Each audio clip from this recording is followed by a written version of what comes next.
नमस्कार दोस्तों, मैं मुकेश जाट, आपका मैथ्स टीचर एक बार फिर MGCI के YouTube चैनल पर आपका स्वागत करता हूं। आज हम लोग मैथ्स का एक बहुत इम्पोर्टेंट और बहुत ही सिंपल टॉपिक स्टार्ट करने वाले हैं, जिसमें से लगभग सभी कॉम्पिटिटिव एग्ज़ाम में और एंट्रेंस एग्ज़ाम में क्वेश्चंस आते ही रहते हैं। और खुशी की बात यह है वो क्वेश्चन बड़े सिंपल और छोटे होते हैं। तो आज हम उसी टॉपिक को स्टार्ट करने वाले हैं।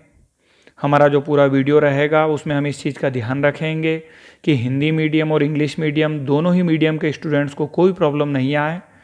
तो आज हम अपने नए टॉपिक की शुरुआत कर रहे हैं, जिसका नाम है गुणोत्तर श्रेणी। तो आज का जो हमारा वीडियो है उसमें हम गुणोत्तर श्रेणी, इंग्लिश में कहें जियोमेट्रिक प्रोग्रेशन, शॉर्टकट ही हम यूज़ करेंगे जीपी। मतलब हम अब गुणोत्तर श्रेणी और जियोमेट्रिक प्रोग्रेशन न बोलकर जीपी ही उपयोग करेंगे पूरे वीडियो के अंदर। आइए पहले हम इसको समझ लेवें कि भाई गुणोत्तर श्रेणी किसे कहते हैं या जियोमेट्रिक प्रोग्रेशन किसे कहते हैं। पहले हम हिंदी में समझते हैं, फिर हम अपनी बात को इंग्लिश में कंप्लीट करेंगे। चलिए, हिंदी में तो यहाँ जो लिखा है उसको यदि हम ठीक से पढ़ लेवें तो ही उसकी डेफिनेशन हमको अच्छे से समझ में आती है। गुणोत्तर श्रेणी मतलब ऐसी श्रेणी जो एक ही संख्या का बार बार गुणा करने से बढ़ती जाए। उत्तर शब्द का उपयोग किया गया है। उत्तरोत्तर मतलब बाद में आने वाले पद, मतलब जो बाद में पद आएंगे, आगे वाले पद, वो कैसे आएंगे? एक ही निश्चित संख्या का बार बार गुणा करने से आएंगे। ठीक है, लिखा है प्रथम पद में एक निश्चित संख्या का गुणा करने पर प्राप्त होने वाली श्रेणी को ही गुणोत्तर श्रेणी कहते हैं। और हम जिस निश्चित संख्या का बार बार गुणा करेंगे उसे सर्वानुपात, इंग्लिश में कॉमन रेशो कहते हैं। इसको आर से डिनोट करते हैं, दर्शाते हैं। ठीक है, सिंपल डेफिनेशन हो गई कि गुणा कर करके एक श्रेणी, एक सीक्वेंस बनाना है। इंग्लिश में a sequence of numbers where each term after the first term, मतलब फर्स्ट वाली टर्म लिख लेना है, उसके बाद की आगे की सभी टर्म्स कैसे प्राप्त होगी? Is found by multiplying the previous one by a fixed number. ये जो नंबर रहता है उसमें जीरो हम नहीं लेते हैं, तो एक फिक्स्ड नंबर को पहले वाली टर्म में मल्टीप्लाई करेंगे और इस तरह से आगे वाली टर्म्स हमको मिलती जाएगी और इस तरह से जो सीक्वेंस मिलेगी that is called GP. And fix number is called common ratio. जिस फिक्स नंबर को हम मल्टीप्लाई करेंगे उसे हम क्या कहेंगे? Common ratio, and denoted by R. Okay, simple सी डेफिनेशन। हिंदी में बोलें तो गुणा करके एक श्रेणी बनाना है, इंग्लिश में बोलें तो एक ही नंबर लेके मल्टीप्लाई करके एक सीक्वेंस, एक सीरीज बनाना है। आइए हम लोग और आगे समझे। मान लो हम प्रथम पद, मतलब जहां से हमको श्रेणी सीक्वेंस की शुरुआत करना है उसे हम प्रथम पद कहेंगे, उसे हम ए से डिनोट करते हैं। तो प्रथम पद बोलें या ए बोलें, हम थोड़ी देर के लिए सपोज 2 ले लेते हैं। तो हमने प्रथम पद क्या ले लिया? 2 ले लिया। तो हम सबसे पहले 2 लिख लेंगे। अब हमको एक निश्चित संख्या, जो भी हमको अच्छा लगे वो ले लेना है। उस निश्चित संख्या को ही हम लोग हिंदी में सर्वानुपात कहते हैं और उस निश्चित संख्या को हम इंग्लिश में कॉमन रेशो कहते हैं। अब हम चाहे सर्वानुपात कहें, कॉमन रेशो कहेंगे, उसे आगे हम आर ही कहेंगे। तो वो जो सर्वानुपात है, कॉमन रेशो है, जो एक निश्चित संख्या है, वो हम थोड़ी देर के लिए 2 ले लेते हैं। तो इसका मतलब पहला पद जो कि 2 लिया है उसमें बार बार हमको अब 2 का गुणा करते जाना है और आगे से आगे बढ़ते जाना है। जब हम ऐसा करेंगे तो जो श्रेणी मिलेगी वही श्रेणी जीपी कहलाएगी। आओ हम इसको करके देखें। तो पहला पद क्या ले लिया? 2 ले लिया। अब फिर इस पहले पद में फर्स्ट टर्म में उस निश्चित संख्या का गुणा कर दो जिसे हम r कह रहे हैं। तो हमने क्या लिया 2, तो हम बार बार 2 का गुणा करेंगे। 2 गुणा 2 कितना आएगा 4। फिर इसमें और 2 का गुणा कर दो 8। फिर उसमें और 2 का गुणा कर दो 16। सपोज कल्पना करें कि हम इस श्रेणी में 10 पद लेना चाहते हैं, तो जब हम 2 का गुणा करते जाएंगे तो 10वें पद पे यदि अपन जाएंगे 10th पोजीशन पे जाएंगे 2 का गुणा करते करते, तो हमको 1024 मिलेगा। समझने के लिए हम ऐसा सपोज कर लेते हैं कि इस सीरीज में हम टोटल 10 ही पद ले रहे हैं। ये हो गया पहला, ये हो गया आखिरी मतलब लास्ट, जिसे हम एल से दर्शाएंगे। तो बताओ पहला पद जिससे शुरुआत की वो 2 है और जिसका बार बार गुणा किया वो भी 2 है। हम चाहे 2 की जगह 3 भी ले सकते हैं।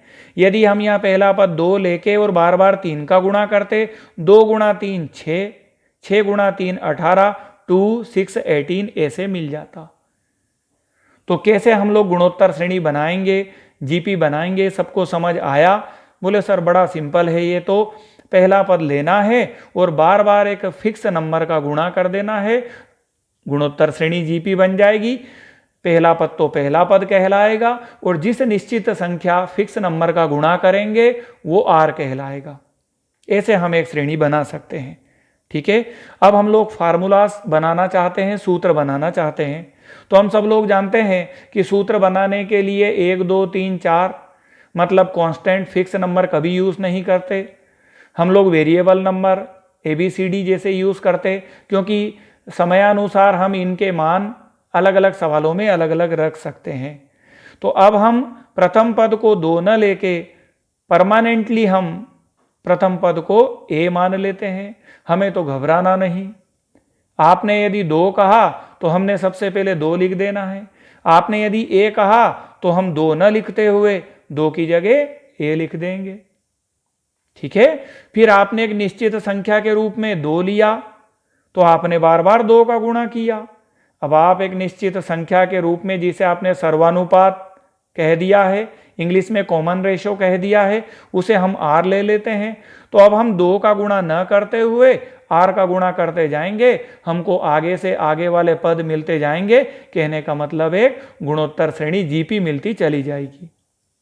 चलिए, तो सबसे पहला पद A ले लेता हूं और बार बार सर्वानुपात मतलब कॉमन रेशो मैंने R लिया है, तो मुझे अब बार बार R का गुणा करना है। तो A में R का गुणा कीजिए। A में R का गुणा किया, A गुणा R आया, ये हमारा दूसरा पद मिल गया। हम इसमें फिर और R का गुणा कर देंगे। फिर हम और R का गुणा करेंगे, पहले से ही R एक बार है, एक और बार गुणा कर दिया, R 2 बार आ जाएगा। यह हमारा तीसरा पद हो गया। यहां फिर और एक बार R का गुणा कर दिया, R 2 बार तो था ही, एक और बार गुणा कर दिया, R की घात 3 पावर 3 हो जाएगी। इस तरह से एक श्रेणी बनती चली जाएगी। इसके बारे में हम थोड़ी देर बाद में बात करेंगे, अभी आप इसे भूल जाओ। चलिए, तो मैं आपसे शुरुआत से पूछता हूं, हम लोग समांतर श्रेणी के nवें पद को Tn से दर्शाएंगे। आगे आगे चीजें समझ में आएगी। Tn मतलब किसी भी पद का मान।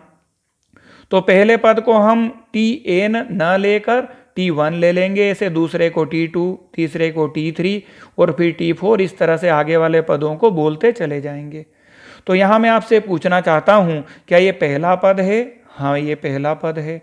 क्या मैं इसे T1 कह सकता हूँ? जी हाँ। क्या ये दूसरा पद है? जी, तो ये T2 है। ये तीसरा पद है मतलब T3 है। अच्छा, ये चौथा पद है मतलब T4 है। अब मैं आपको एक बात पे ध्यान देने के लिए कह रहा हूँ, ध्यान देना। जब यहाँ पहला पद है मतलब T1 है, तो बताओ यहाँ R एक बार है कि R 0 बार है? तो आप कहेंगे R एक बार होता तो दिखता, नहीं दिख रहा है मतलब R 0 बार है। तो मतलब पद का जो भी स्थान है, जो भी उसकी प्लेस है, R उससे एक कम बार है, जिसे हम और आगे देखकर अपने विचार को पक्का कर लेंगे। बताओ ये दूसरा पद है, क्या आर 2 बार है कि 1 बार है? आर 1 बार है, मतलब पद का जो स्थान रहेगा आर वहां पर उतना न होकर आर की घात उससे 1 कम होगी। क्या ये तीसरा पद है? आर यहाँ 3 बार न आके आर की घात 2 है। क्या ये चौथा पद है? आर 4 बार न आकर आर की घात 3 है। मतलब पद का जितना भी स्थान होगा गुणोत्तर श्रेणी में, ए तो सभी जगह फिक्स रहेगा, परंतु आर पद के स्थान से 1 कम रहेगा। तो मैं आपसे पूछता हूं, क्या 5वें पद की बात करूंगा तो आप a इंटू आर की घात 5 न बोल के 4 बोलोगे। 10वां पद मतलब a आर की घात 9 बोलोगे। तो दोस्तों जब nवें पद का सूत्र बनाने जाएंगे तो nवां पद यदि कोई पूछेगा तो हम a आर की घात n तो बोलेंगे नहीं, क्योंकि r तो 1 कम करके बोलना है। तो nवां पद क्या हो जाएगा? a गुणा आर की घात n-1। तो इस तरह से हमारा गुणोत्तर श्रेणी का पहला फार्मूला जो बहुत इंपॉर्टेंट है, जिसके ऊपर मैक्सिमम क्वेश्चन आते हैं, वो हमने तैयार कर लिया, रटने की जरूरत भी नहीं लगी। तो गुणोत्तर श्रेणी के nवें पद का सूत्र या nth term of A GP या जनरल टर्म भी इसको हम कहते हैं। तो फार्मूला क्या हो गया? Tn बराबर a इंटू आर की घात n-1। यही सामान्य फार्मूला और जनरल फार्मूला है। इसी का उपयोग हम एक और तरह से करते हैं, वह भी आप देखते से ही बता दोगे। दोस्तों मैं आपसे पूछना चाहता हूं कि इस सीरीज में यहां से लेके यहां तक आप बताओ क्या इसका पहला पद है? जी हाँ। अच्छा, ये जो मैं Tn बोल रहा हूं, क्या यह Tn भी इसका आखिरी पद है? मतलब यही Tn है और यही इसका लास्ट पद है, मतलब L है। तो जब मुझे Tn की बात नहीं करना हो, मुझे L की बात करना हो, तो घबराना नहीं, जो Tn है वह हट जाएगा और उसी की जगह L आ जाएगा। तो यही फार्मूला Tn के लिए भी यूज होगा और यही L के लिए भी यूज होगा, उपयोग होगा। तो जब जीपी के अंतिम पद का सूत्र पूछे, लास्ट टर्म का फार्मूला पूछे, तो आपको कहना सर वो तो वही बात है, Tn की जगह L आ जाएगा। तो L बराबर a गुणा आर की घात n-1। ठीक है। आर का फार्मूला जो है कभी पूछ लेवे तो हिंदी में कहें तो पहले वाला पद और पहले वाले पद में हम किससे भाग दे देंगे? पहले वाले पद में हम बाद वाले पद से भाग दे देंगे, है ना। तो अब इंग्लिश में कहें तो हम कहेंगे कि भाई आप प्रीवियस टर्म ले लो and term preceding to it, जो पहले वाली पद ली है उसके ठीक बाद में आने वाले पद को लेकर उसका भाग दे दो। यदि हम फार्मूले के रूप में लिखें तो Tn ले लो। Tn मतलब कोई सी भी स्थान वाला पद ले लो, बस आप जब भाग देने जाओ तो उस स्थान का भाग न देके उससे एक स्थान पहले वाले पद का भाग देना। जैसे यहाँ 5 ले लिया तो T5 में भाग T5 का न देकर 5-1 मतलब 4 का देंगे। तो T5 अपॉन T4 5वें पद में चौथे पद का भाग देंगे। वही R, वही रेशो, वही अनुपात कहलाएगा। हमने बहुत अच्छे से गुणोत्तर श्रेणी की परिभाषा को समझा, उसका बहुत इंपॉर्टेंट फार्मूला Tn बराबर a गुणा आर की घात n-1 को समझा। हमने यह भी समझा कि यही फार्मूला L का भी है। अब हम इसके ऊपर एक प्रैक्टिस के लिए एग्जाम्पल लेते हैं ताकि और अच्छे से हम इसको समझ सकें। आइए हम एक एग्जाम्पल से अपने फार्मूले को और पक्का करने की कोशिश करें। आओ दोस्तों हम एक छोटा सा एग्जाम्पल लेवें। गुणोत्तर श्रेणी का 8वां पद ज्ञात कीजिए। इंग्लिश में कहें find the eighth term of the GP. हमने दोनों लैंग्वेज यहाँ लिखकर जीपी यहाँ लिख दी। तो यह हमारी जीपी है, गुणोत्तर श्रेणी है, जिसका ये पहला पद है, ये दूसरा पद है, तीसरा पद है। दोस्तों मैंने आपको समांतर श्रेणी भी पढ़ाई। मैंने आपको सिखाया कि समांतर श्रेणी की जो जान है, जो मेन चीज है वो क्या है। कभी भी समांतर श्रेणी मतलब एपी जो टॉपिक हमने पहले पढ़ा है, यदि उसके क्वेश्चन को हल करना है तो वहां भी हम पहले पद मतलब ए पे सबसे पहले ध्यान देना है, और वहां पर अंतर आता है जिसको डिफरेंस कहते हैं, डी पे ध्यान देना है। तो समांतर श्रेणी में ए और डी हमारे लिए खास दो चीजें होती है। इसी प्रकार गुणोत्तर श्रेणी का कभी भी क्वेश्चन आए, आपने सबसे पहले ए और आर मतलब प्रथम पद और रेशियो को तलाश करना है, बाकी चीजों पे बाद में ध्यान देना है। क्वेश्चन कभी कठिन नहीं लगेगा आपको। तो बताओ पहला पद मतलब ए कितना है, ए बराबर 1 है, ए कितना आया 1 आया, ये पहला पद ए का मान आ गया। रेशो मतलब अनुपात कैसे निकालते हैं, बाद वाले पद में पहले वाले पद का भाग देकर, मतलब दूसरे पद में पहले पद का भाग दे देंगे, दूसरा पद जो कि 2 है और पहला पद 1 है, 2 में 1 का भाग देंगे, वापस 2 ही आना है। तो आर कितना आ गया 2, सर्वानुपात बोलो कॉमन रेशो कितना आ गया 2। अब यहां पर मैं आपको एक फंडा बता रहा हूं, लैंग्वेज पढ़ने का तरीका बता रहा हूं।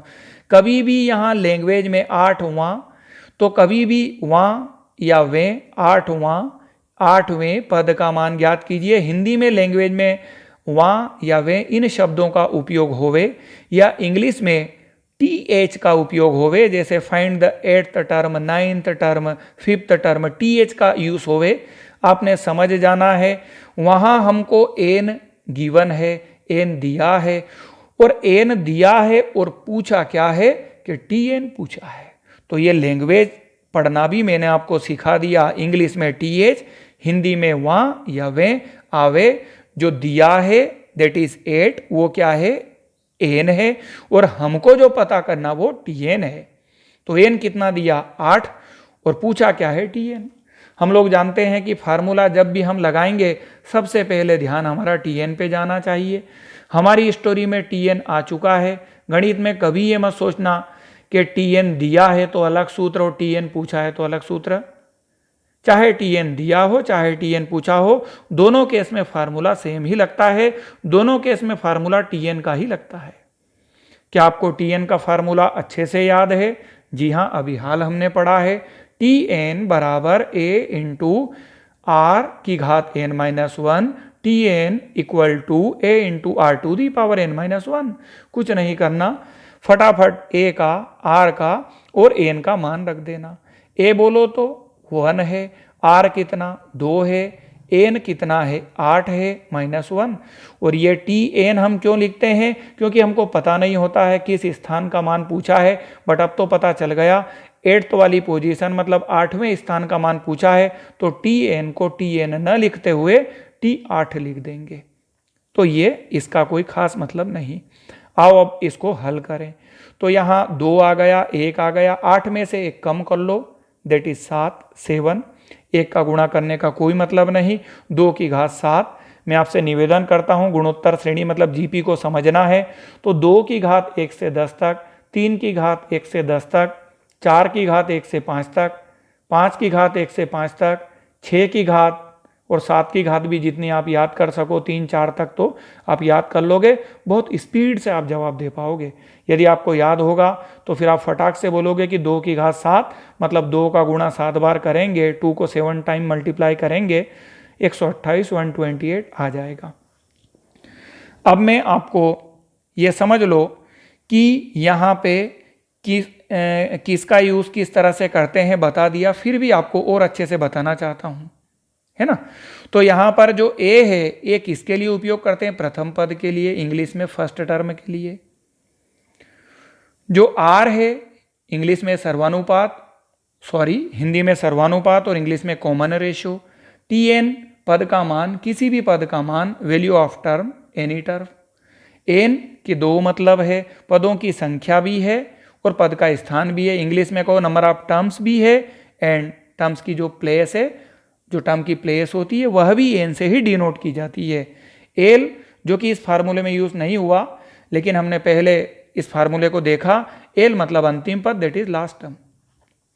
अब मैं आपको कुछ एक्स्ट्रा चीजें बता रहा हूं, होमवर्क दे रहा हूं, है ना। अब इसी फार्मूले का उपयोग हम अलग अलग तरीके से कर सकते हैं।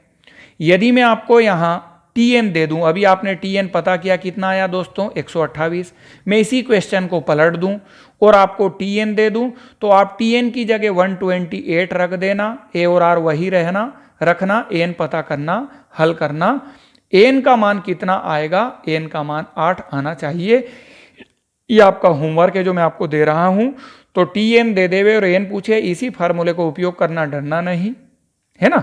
अच्छा, मान लो इसी फार्मूले को दे देवे कि भाई एक श्रेणी है 1 2 4 जिसका लास्ट वाला जो टर्म है वो 128 है, मतलब 128 देवे और क्या बोले अंतिम पद है, मतलब आप समझ जाना 128 क्या है, एल है। फिर बोले क्या पूछा, बोले पदों की संख्या बताओ, बोले साहब आसान है बताना, क्योंकि हम एल रख के और एन पता कर लेंगे। बोले ये फार्मूला तो अलग है, बोले डरना थोड़ी नहीं, टी एन को हटा के उसी की जगह एल लिख देंगे। फार्मूला एल बराबर ए गुणा आर की घात एन माइनस 1, मतलब वहीं हम लोग क्या रखेंगे, यही टी एन है यही एल है, इसकी जगह 128 रख देंगे और एन पता कर लेंगे। फिर वापस इस क्वेश्चन का भी एन क्या आना चाहिए, 8 आना चाहिए। ये मैंने दो आपको होमवर्क दे दिए कि टी एन आप लोग यहां रखना कितना 128, एन पता करना कितना आएगा 8, एल लेना और यहीं रखना एल को 128, फिर भी एन आएगा 8। ध्यान रखना जब आपको वो टी एन देता है तो लैंग्वेज बदल जाती, फिर क्या कैसा बोलेगा कि 1 2 4 एक गुणोत्तर श्रेणी है, इसका कौन सा पद या कौन से पद का मान 128 आएगा। मतलब जब टी एन देगा तो लैंग्वेज ये वाली ना आके कौन सा या कौन से ऐसे शब्द उपयोग होंगे। इंग्लिश में कहेगा which term of the sequence will be 128, तो विच वर्ड का यूज हो जाएगा। तो समझ जाना कि जो दिया है वो टी एन है और जो हमसे पूछा है वो एन है। क्या आप एक ही फार्मूले से अलग अलग तरह के क्वेश्चन कर सकते हैं? बहुत आसानी से कर सकते हैं। आप इसकी अच्छे से तैयारी करो, फिर मैं अगले फार्मूले के साथ आपसे फिर मिलता हूं। तब तक के लिए मैं आपसे इजाज़त चाहता हूं, आप अच्छे से तैयारी करें। Thank you.